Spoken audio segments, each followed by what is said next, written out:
I'm Todd Newton. Welcome to the Tattooed Traveler and our exclusive visit to Ernest Hemingway's estate just outside of Havana, Cuba. Now, Hemingway first visited Cuba in 1928. He was on his way to Key West from Paris, and instantly he fell in love with the place. And over time, he would spend decades here writing some of his greatest literary masterpieces. And this tour that we're taking you on here on the Tattooed Traveler, let's just say it's very special.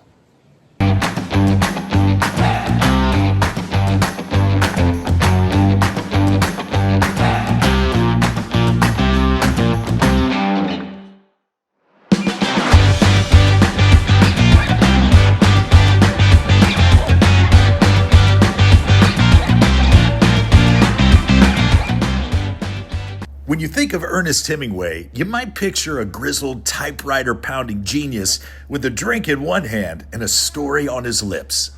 A group of writers who, like myself, were heavily inspired by the work of Hemingway, arranged for a private tour where I could walk in his footsteps here in Cuba. And this is where it began for him and where it begins for us. Hotel Ambos Mundos.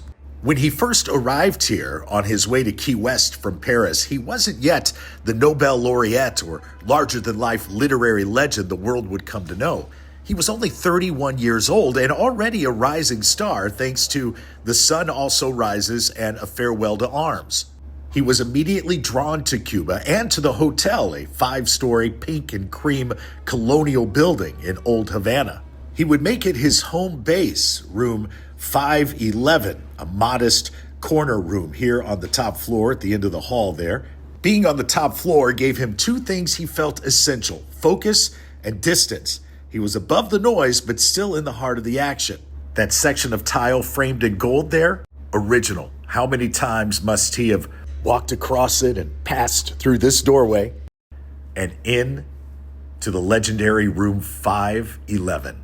The furnishings, other than the bed, were all brought over from his estate, Finca Vigía, which we'll visit in just a few minutes here on the video.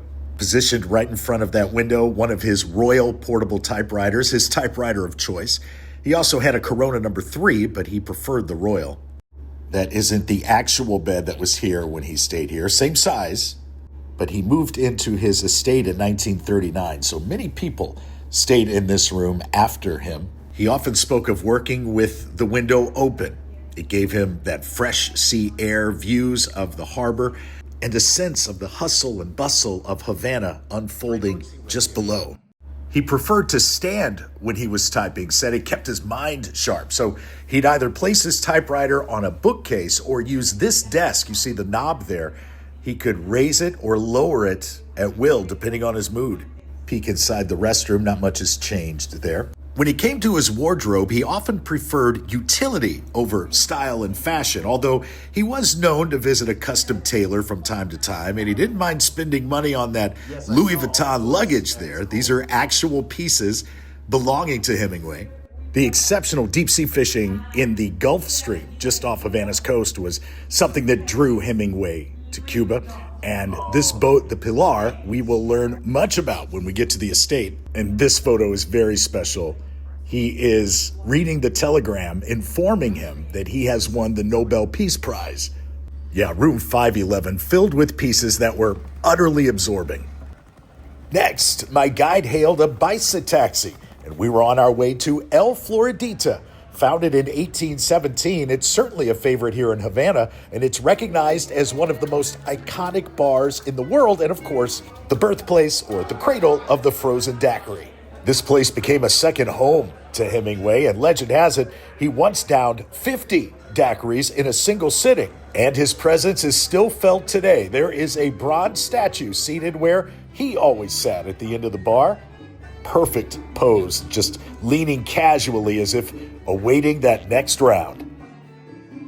Although this is a state-run establishment, Americans are allowed to pop in and spend money once, maybe twice here at the birthplace of the frozen daiquiri, just as long as it's part of a broader itinerary that focuses on private support for the Cuban people. And that's good, because I wanted to try the Papa Doble the way Hemingway did it. A classic daiquiri with no sugar and double the rum. And I gotta say, the Cubano sandwich wasn't bad either. A lot of smiling faces, a lot of people having a good time. El Floridita isn't just a bar. It's a storybook with rum on the pages and Papa Hemingway on every chapter. A must-do ritual for Hemingway fans like you chasing a cold cerveza or just a little bit of history. But to truly step inside Hemingway's world, you have to leave the hum of Havana behind and head about 10 miles southeast to the peaceful hills of San Francisco de Paula. In the estate that was Hemingway's home for over 20 years, Finca Vigía. The Cuban government seized Finca Vigía and all of its contents in the fall of 1960. I was able to visit the estate with a private guide while it was officially closed, so no laws were broken. Access was arranged through approved channels, and now I get to share with you what was a rare and respectful look at the legendary writer's life, a quiet and crowd-free experience. Finca Vigía translates to Lookout Farm, a fitting name for this sprawling 15 acres. Hemingway first rented the estate in 1939, right after marrying his third wife, Martha. He officially purchased it in 1940 for the price of just $12,500. That was a bargain even at the time. But look at that. If you're a Hemingway fanatic, you certainly recognize his boat, the Pilar. She's on display here at the museum where his tennis courts once sat. And Hemingway named Pilar after the nickname he had for his second wife, Pauline. She's a 38-foot Wheeler Playmate made of mahogany. Hemingway purchased her in 1934 for $7,495 and went on to customize her heavily. He added rod holders, live well, even a black powder line for shark fishing. This was his pride and joy. He even fitted her with weapons and patrolled for German U-boats off the Cuban coast during World War II. He often called the Pilar his floating sanctuary. Spent thousands of hours aboard this boat fishing for tuna, marlin, swordfish, battling sharks. And those expeditions inspired his 1952 book, The Old Man in the Sea, the last major fictional work he would ever publish. This is where he buried a few of his dogs. He was especially fond of boxers, also had many cats, of course, birds here on the estate. And there is the infamous pool, a pool that Hemingway said he would never drain because one night while visiting Hemingway in the 1950s, screen star and wife of Frank Sinatra, Ava Gardner, tore off her clothes and went skinny dipping. Hemingway just laughed and said, well, that's what a pool's for. In addition to the lush grounds you've already gotten a peek at, the estate comes with the main house, a guest house, and the famous tower. It's a curious structure, really, rising 4 stories just above the main house.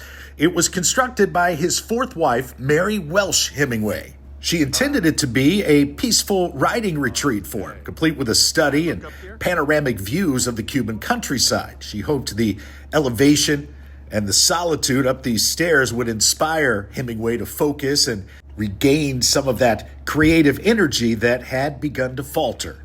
Stop for a moment, take in these views. Man, oh man. At the top of these stairs, there is a cozy little writing room outfitted with a typewriter, a bookshelf, and a single chair. Now, the door is locked. As I mentioned, the museum is closed, so we'll just take a peek through the window here. Nice, right? Well, Hemingway ignored it for the most part. He preferred to write in his bedroom or standing at a desk in his dining area. You do have to love that scenery, though.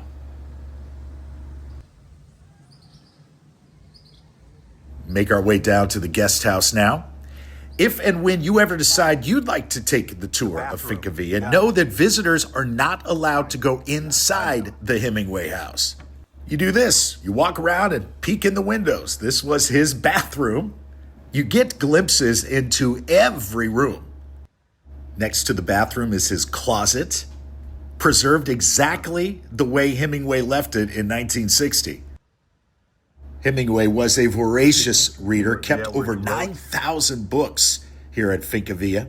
He loved all types of literature, history, science, politics, bullfighting, boxing, art, even cookbooks. He often said it is necessary to read in order to write. Now a look at their bedroom. You'll notice he and Mary had separate beds, mainly because they had separate routines. And by the time he was in his 50s here in Cuba, he was dealing with chronic back pain, a lot of insomnia, heavy drinking, of course. So having separate beds allowed both of them to maintain their individual rhythms and maintain civility in the marriage. We would call that sleep divorced today. That water buffalo head was one of Hemingway's prized trophies from his many hunting excursions to Africa. More books and maps on the wall. The house was constructed in 1886, and the design was intended to take advantage of the breezy hilltop location. Here's a spare bedroom. I think of some of the names that have crashed out in here after a night of revelry, huh?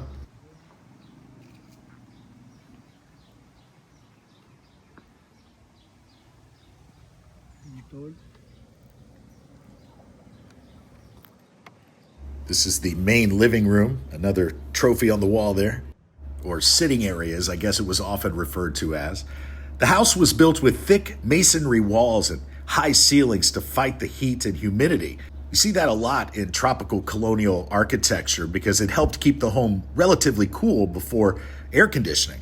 I'm zooming in a little bit on that desk because you have to believe he did some writing there. I mean, he wrote For Whom the Bell Tolls here in 1940, The Old Man in the Sea in 1952. Not to mention manuscripts that went unfinished, like Islands in the Stream and The Garden of Eden. This was Hemingway's creative laboratory. We're looking at it. But Hemingway had to leave Finca Vigía in 1960. Tensions between the U.S. and Cuba were escalating, and Fidel Castro's revolution was taking hold. Publicly, Hemingway showed nothing but love and support for the Cuban people, but privately, he said leaving here was like losing a country. And once he walked out that front door, he never returned. If you'd like to dive a little deeper into Cuba's rich history, do not miss the other 2 videos I have for you here on the Tattooed Traveler channel. I'll take you to some of the island's most iconic landmarks, show you how you can experience Cuba safely and legally as an American traveler. To say this was an exclusive visit for you and me is an understatement, but I'm glad we could share it. Pretty exciting stuff. Hemingway would definitely approve. Okay, gracias. I thank you so much for watching. I hope you enjoyed it. As always, I welcome your comments below. And until we meet again, a little further on down the road, I'm Todd Newton. Travel safely.